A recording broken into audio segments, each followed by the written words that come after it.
This is going to be a bit of a long one. It's more of a monologue than a trailer, if I'm honest. But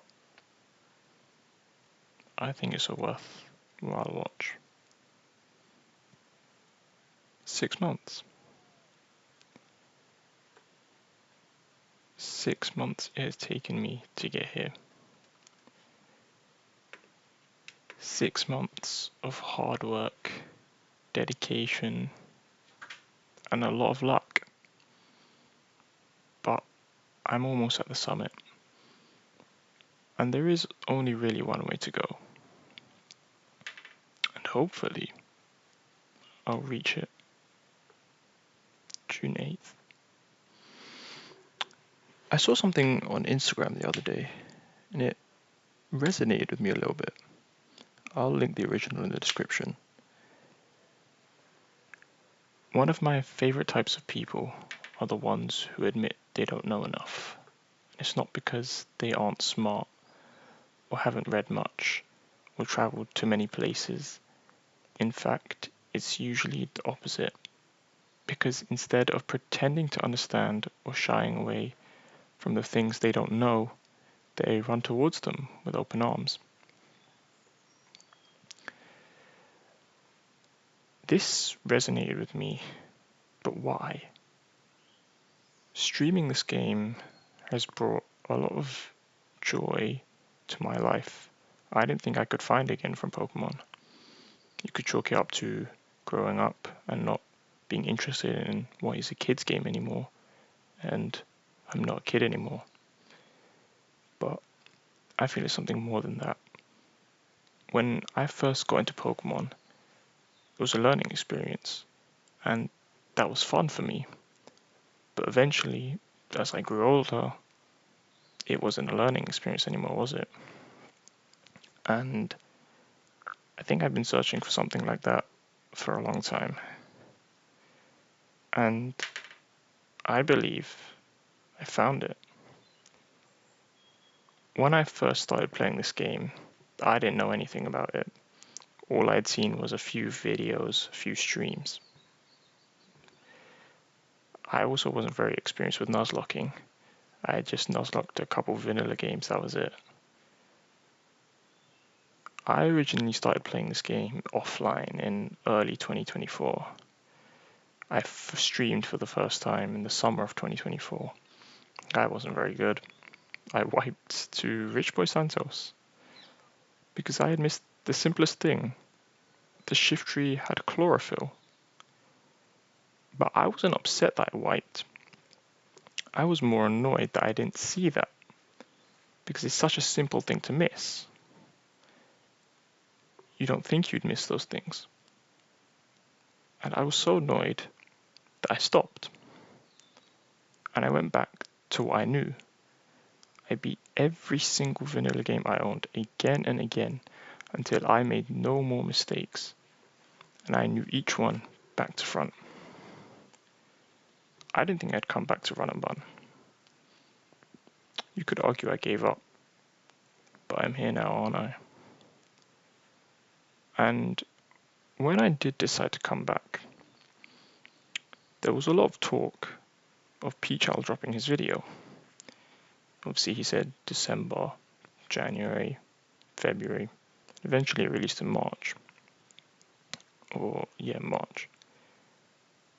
And this idea that was being thrown around, it made me go back and rewatch all the daily videos. And it piqued my interest once again. So at the beginning of this year,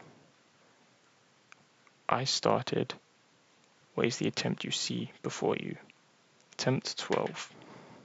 I had no plans to make it here. I just wanted to play the game again. But I knew eventually I could make it here. If I put in the work, if I was determined enough, and coupled with a bit of luck, I did make it. And now I stand before the gates of the Elite Four.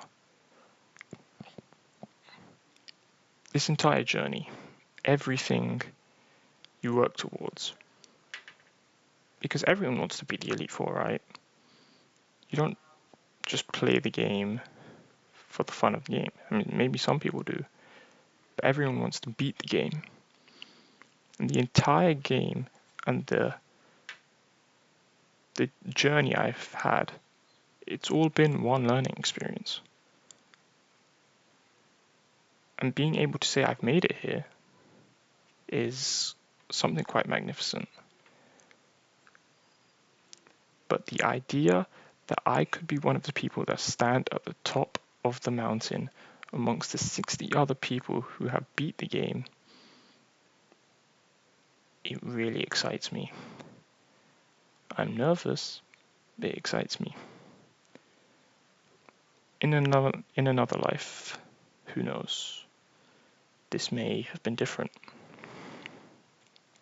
Every challenge, every single obstacle, all the way from Brawley to Victory Road,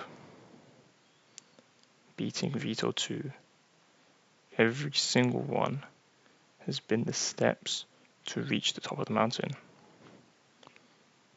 And I don't play games to lose. And I'm not planning on losing anytime soon. June 8th, 2025. My Elite Four.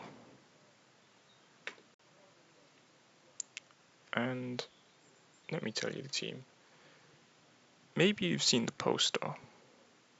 I know I did the Nidoking fake out. That wasn't planned by me. I kind of leaned into it. But let me give you the real team. What's an Elite Four without a Shifu? A Shifu is probably the best Pokemon in the game. And I'm not really going to dispute that. Then we have the Romas. I am bringing both of my Romas, Latios and Thunderous. There was a time I considered Lilig and Hisui, but I'll get more into that the day of.